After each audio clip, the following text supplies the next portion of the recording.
Hello, today we will learn the properties of bases. Because bases क्या होते हैं, in their types तो हम previous video में डिटेल में डिस्कस कर चुके हैं. So now we know that bases are those substances which produce hydroxide ion in their aqueous solution. इसका मीनिंग है कि अकॉर्डिंग टू मॉडर्न साइंस ऐसे सब्सटेंसेस जब उनको वाटर में डिसोल्व किया जाए तो वो आयंस में टूट जाते हैं और अपने में से हाइड्रोक्साइड आयन रिलीज कर दें, उनको क्या कहा जाता है, बेसिस कहा जाता है. तो अब ये जो बेसिस हैं इनकी प्रॉपर्टीज क्या क्या होती हैं वो हम इस वीडियो में डिस्कस करने वाले हैं. तो चलिए स्टार्ट करते हैं फिजिकल प्रॉपर्टीज ऑफ बेसिस के साथ. मतलब बेसिस की फिजिकल प्रॉपर्टीज जो हैं वो कौन कौन सी होती हैं. Physical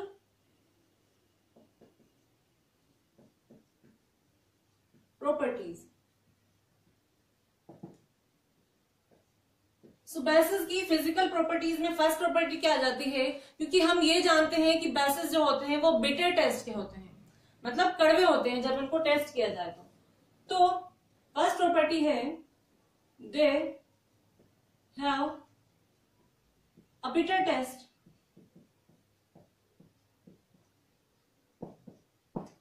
and then second physical properties क्या हो जाती है बेसिस की, कि ये जो बेस होते हैं ये जब इनको टच किया जाए तो चिकने होते हैं, मतलब स्लिपरी होते हैं या सॉपी टू टच होते हैं.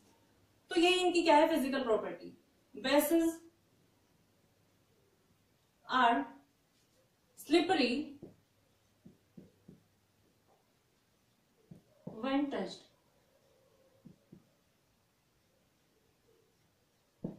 Now the next physical property of bases क्या होती है कि जब इनको लिटमस पेपर से चेक किया जाता है. लिटमस एक इंडिकेटर होता है जो कि किसी भी कंपाउंड की प्रॉपर्टी बताता है हमें, मतलब कोई कंपाउंड बेसिक है या एसिडिक होगा या फिर न्यूट्रल होगा, ये हमें उसके लिटमस टेस्ट से पता चलता है. तो जब बेसिस में या बेसिक सॉल्यूशन में जब हम रेड लिटमस को डालते हैं तो ये रेड लिटमस को ब्लू लिटमस में कन्वर्ट कर देता है. तो ये भी इनकी क्या है, एक फिजिकल प्रॉपर्टी हो जाती है. Basis turn red litmus to blue. ठीक है. Now the fourth property of bases is they are corrosive in nature. corrosive क्या होते हैं, ये हमने एसिड्स में भी पढ़ा था, क्योंकि एसिड्स भी जो होते हैं वो corrosive होते हैं. अब corrosive का मीन्स ये होता है कि ऐसे सब्सटेंसेस जो हमारी स्किन को हार्म करें, जब स्किन के कांटेक्ट में आते हैं तो ये स्किन को बर्न कर सकते हैं, या फिर जब पेपर पे ये के कांटेक्ट में आते हैं तो ये पेपर को भी बर्न कर सकते हैं, क्लोथ्स को भी बर्न कर सकते हैं, या वुड पर भी ये ब्लैक स्पॉट छोड़ देते हैं. तो ऐसे सब्सटेंसेस जो स्किन या किसी और चीज को बर्न कर सकते हैं उनको कहा जाता है corrosive in nature. तो जो स्ट्रॉन्ग बेसिस होते हैं वो corrosive होते हैं जनरली, बाकी माइल्ड बेसिस जो होते हैं मतलब वीक बेसिस वो corrosive नहीं होते हैं. तो स्ट्रॉन्ग बेसिस क्या होते हैं ये हम जानते ही हैं. ऐसे बेसिस इनकी स्ट्रेंथ ज्यादा होती है उनको स्ट्रॉन्ग बेस कहा जाता है. और स्ट्रेंथ ज्यादा का मीनिंग ये होता है कि जब भी किसी बेस को वाटर में डिसोल्व किया जाए तो वो कंप्लीटली आयनाइज हो जाए, मतलब जितने मॉलिक्यूल हमने उस बेस के उस वाटर में डिसोल्व किए थे वो सारे के सारे मॉलिक्यूल टूटकर आयंस में बदल जाएं और हाइड्रोक्साइड आयन दें, तो वो क्या होंगे, वो स्ट्रॉन्ग बेस होते हैं. तो इसकी नेक्स्ट प्रॉपर्टी है स्ट्रॉन्ग बेस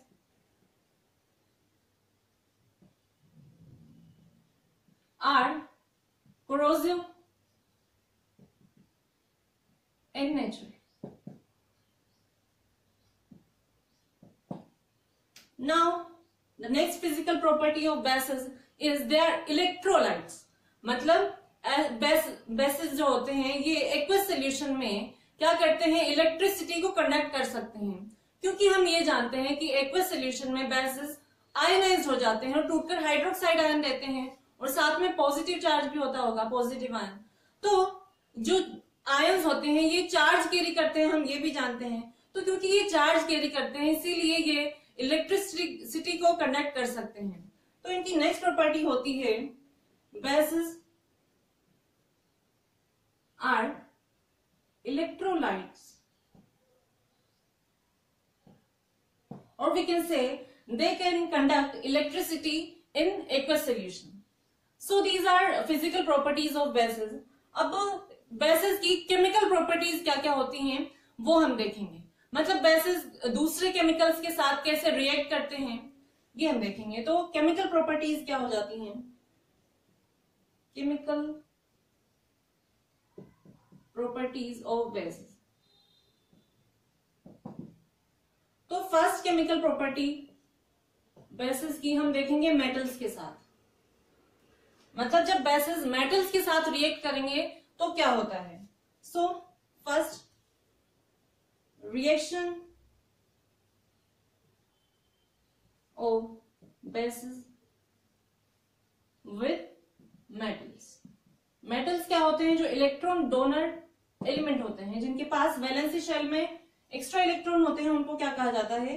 मेटल्स कहा जाता है। तो इन मेटल एलिमेंट के साथ बेसिस जो होते हैं वो रिएक्ट करके क्या बनाते हैं? एक तो सॉल्ट बनाते हैं और साथ में हाइड्रोजन गैस रिलीज करते हैं। तो इनकी जो जनरल रिएक्शन हो जाती है बेसिस की मेटल्स के साथ, वो कैसी होगी? बेस जब मेटल के साथ रिएक्ट करेंगे तो क्या क्या बनता है? एक तो सॉल्ट बनेगा और साथ में हाइड्रोजन गैस रिलीज होती है। और ये सब किस में होगा? एक्वस सॉल्यूशन में होता है, एक्वस सॉल्यूशन। तो इसका एग्जांपल अगर हम देखें तो इसका एग्जांपल होता है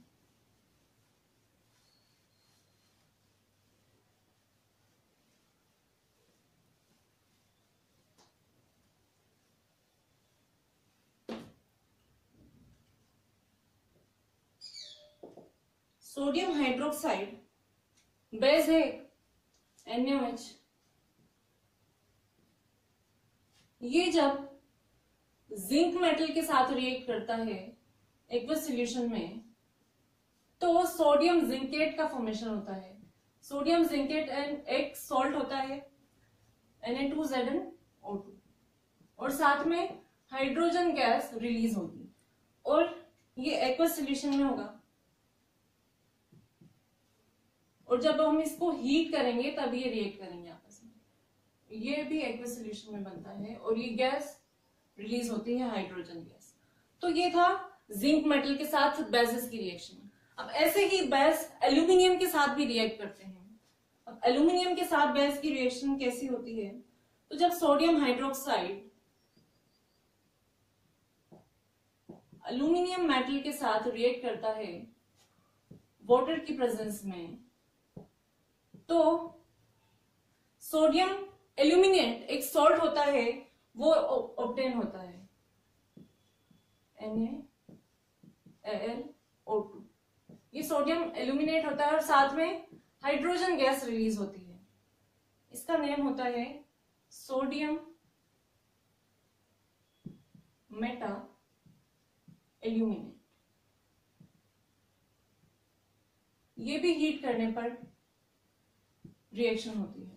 तो बेसिस, क्योंकि हम ये जानते हैं कि बेसिस ये खुद ही मेटल के हाइड्रोक्साइड होते हैं, तो इसीलिए ये बहुत ही कम मेटल के साथ रिएक्ट करते हैं लाइक जिंक एंड एल्यूमिनियम के साथ। तो आपको ये ध्यान में रखना है कि जब जिंक मेटल के साथ बेस की रिएक्शन की जाती है तो हाइड्रोजन गैस रिलीज होती है और ऐसे ही एल्यूमिनियम के साथ भी जब बेसिस रिएक्ट करेंगे तो हाइड्रोजन गैस लिबरेट होती है। Now the second type of chemical reactions of basis is with acids.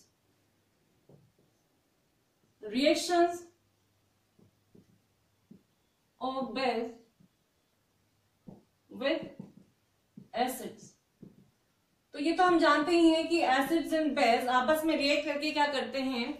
Water and salt का फॉर्मेशन करते हैं, जिसको बोला जाता है न्यूट्रलाइजेशन रिएक्शन। मतलब ये आपस में बेस एंड एसिड एक दूसरे के इफेक्ट को न्यूट्रलाइज कर देते हैं, खत्म कर देते हैं। तो इनकी जनरल रिप्रेजेंटेशन जो होती है इनकी रिएक्शन की वो कैसी होगी? एसिड एंड बेस जब रिएक्टेंट हैं तो एज अ प्रोडक्ट हमें क्या मिलेगा? हमें मिलता है सॉल्ट और साथ में वाटर। और इसी रिएक्शन को क्या बोला जाता है? Neutralization reaction. Neutralization reaction. तो अब इसका एग्जांपल देखते हैं। इसका एग्जांपल क्या है? जब सोडियम हाइड्रोक्साइड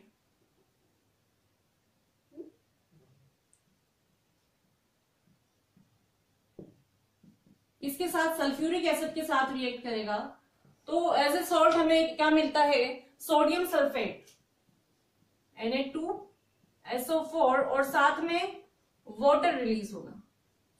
ठीक है, तो ये था बेस और ये है एसिड। जब ये दोनों आपस में रिएक्ट करेंगे तो क्या बनता है, सोल्ट का फॉर्मेशन होगा और साथ में वाटर रिलीज होता है। ऐसे ही अगर हम बात करें नाइट्रिक एसिड की, HNO3 होता है। जब ये बेस पोटेशियम हाइड्रोक्साइड के साथ रिएक्ट करता है तो एज अ प्रोडक्ट हमें मिलता है एक सोल्ट जिसको बोला जाता है पोटेशियम नाइट्रेट KNO3 और साथ में वाटर रिलीज होगा। तो ये थी एसिड एंड बेसिस की आपस में रिएक्शन जो कि एक दूसरे के इफेक्ट को कैंसिल आउट कर देते हैं। तो ये जो मेन न्यूट्रलाइजेशन रिएक्शन होती हैं ये होती हैं हाइड्रोजन एंड हाइड्रोक्साइड आयंस की वजह से, जो कि एक दूसरे के इफेक्ट को नलीफाई कर देते हैं। तो वो रिएक्शन क्या होगी, जब एसिड्स एंड बेसिस आपस में रिएक्ट करते हैं तो इनके हाइड्रोक्साइड एंड हाइड्रोनियम आयन आपस में रिएक्ट करके वाटर का फॉर्मेशन कर लेते हैं, इसीलिए इनका न्यूट्रलाइजेशन हो जाता है। तो ये था general representation of neutralization reaction, और हम कह सकते हैं बेसिस एंड एसिड्स की जो रिएक्शन होती है वो होती है। Now the third type of chemical reactions of basis is with non metal oxides. तो बेसिस नॉन मेटल ऑक्साइड्स के साथ कैसे रिएक्ट करेंगे वो हम देखेंगे।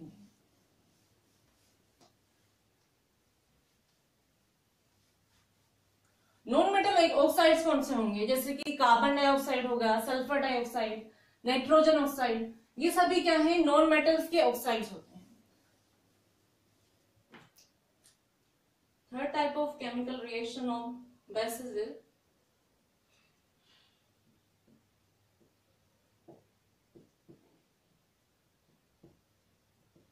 इसके साथ नॉन मेटल ऑक्साइड्स के साथ, नॉन मेटल ऑक्साइड्स। तो जो बेसिस होते हैं ये नॉन मेटल ऑक्साइड्स के साथ रिएक्ट करके सॉल्ट एंड वाटर का फॉर्मेशन करते हैं। तो इनका जनरल रिप्रेजेंटेशन होगा नॉन मेटल ऑक्साइड जब बेस के साथ रिएक्ट करेंगे तो एज अ प्रोडक्ट बनते हैं सॉल्ट एंड वाटर। इसका एग्जांपल देखते हैं। फॉर एग्जांपल, जब कैल्शियम हाइड्रोक्साइड बेस होता है, माइल्ड बेस, तो कैल्शियम हाइड्रोक्साइड जब कार्बन डाइऑक्साइड के साथ रिएक्ट करता है तो क्या बनना चाहिए, सॉल्ट और वाटर का फॉर्मेशन होता है। तो सॉल्ट कौन सा बनेगा, कैल्शियम कार्बोनेट, यहां पर एक सॉल्ट बनता है और साथ में वाटर भी रिलीज होगा। ठीक है, ये तो फर्स्ट एग्जांपल था। अब ऐसे ही कैल्शियम हाइड्रोक्साइड अगर सल्फर डाइऑक्साइड के साथ रिएक्ट करता है, SO2 सल्फर डाइऑक्साइड होती है, मतलब ये क्या है, नॉन मेटल ऑक्साइड है। तो एज अ प्रोडक्ट क्या बनेगा, सॉल्ट बनता है कैल्शियम सल्फेट और साथ में वाटर भी रिलीज होगा। ठीक है, नाउ अगर सोडियम हाइड्रोक्साइड कार्बन डाइऑक्साइड के साथ रिएक्शन हम कराएं तो सोडियम हाइड्रोक्साइड क्या है, एसिड है, और कार्बन डाइऑक्साइड क्या है, नॉन मेटल ऑक्साइड। तो इन दोनों की आपस में रिएक्शन से भी क्या बनेगा, सॉल्ट बनता है Na2CO3 और सोडियम कार्बोनेट है, और साथ में क्या बनेगा, साथ में वाटर रिलीज होगा। तो ये थी नॉन मेटल ऑक्साइड की बेस के साथ रिएक्शन। अब यहां पर आप देखिए, ये जो नॉन मेटल ऑक्साइड के साथ जब बेस रिएक्ट करते हैं तो क्या बनता है, सॉल्ट एंड वाटर, जो कि कैसा है, जब बेसिस की एसिड्स के साथ रिएक्शन कराते हैं तब भी हमें क्या मिलता है, salt and water. That means ये नॉन मेटल ऑक्साइड्स भी क्या होते हैं, ये भी एसिडिक कैरेक्टर रखते हैं। मतलब ये जो बेस के साथ इन नॉन मेटल ऑक्साइड्स की रिएक्शन है ये शो करती है कि ये एसिडिक कैरेक्टर रखते हैं, और जब बेस के साथ रिएक्ट करेंगे तो ये बेसिस के इफेक्ट को न्यूट्रलाइज कर देते हैं। दैट मीन्स ये एसिडिक होते हैं नेचर में, नॉन मेटल ऑक्साइड्स। तो ये थी बेसिस की properties, physical properties and chemical properties जो हमने अभी डिस्कस किए हैं। अब हम कुछ कॉमन बेसिस और उनके यूजेस क्या क्या होते हैं वो डिस्कस करेंगे।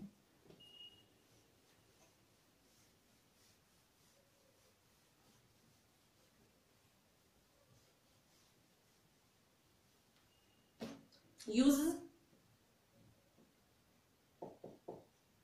Of base.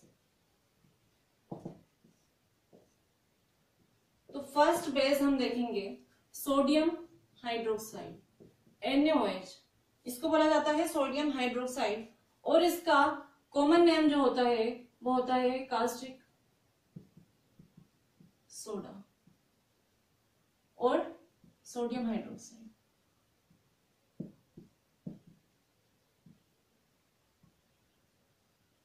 तो ये जो सोडियम हाइड्रोक्साइड बेस है ये सोप के मैन्युफैक्चरिंग में यूज होता है, और ऐसे ही सिंथेटिक फाइबर होता है एक रेयन, उसकी मैन्युफैक्चरिंग में, पेपर मैन्युफैक्चरिंग में इस बेस को सोडियम हाइड्रोक्साइड को यूज किया जाता है। तो इसके यूजेस क्या क्या हो गए, मैन्युफैक्चरिंग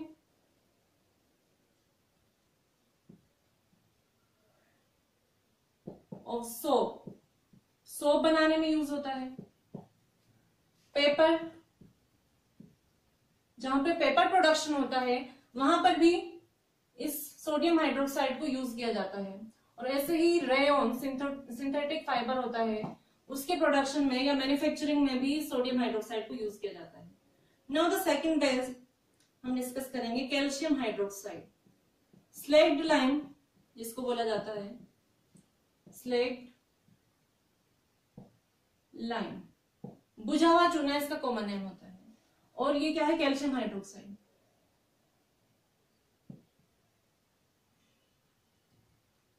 अब इसका क्या यूज है, तो कैल्शियम हाइड्रोक्साइड ब्लीचिंग पाउडर के मैन्युफैक्चरिंग में यूज होता है।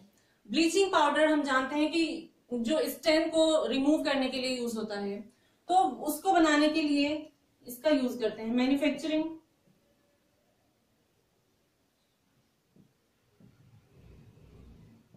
और ब्लीचिंग पाउडर।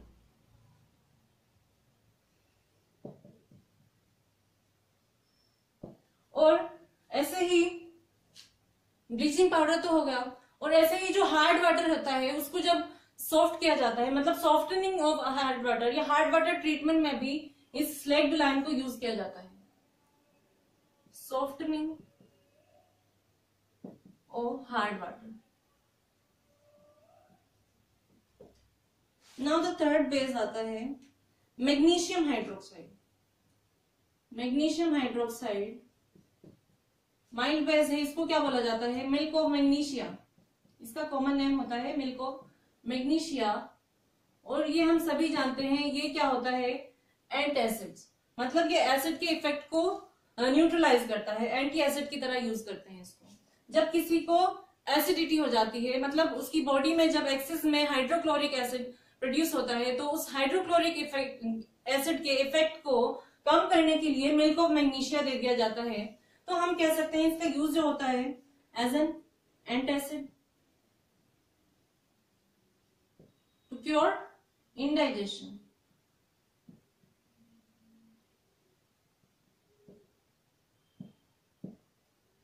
अब नेक्स्ट बेस होता है पोटेशियम हाइड्रोक्साइड, इसको बोला जाता है कास्टिक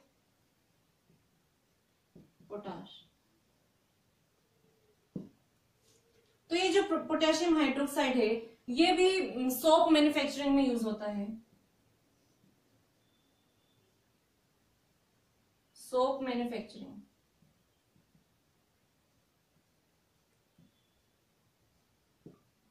और जो एल्कलाइन स्टोरेज बैटरीज होती हैं उसमें भी इसको यूज किया जाता है, पोटेशियम हाइड्रोक्साइड को, एल्कलाइन स्टोरेज बैटरीज में।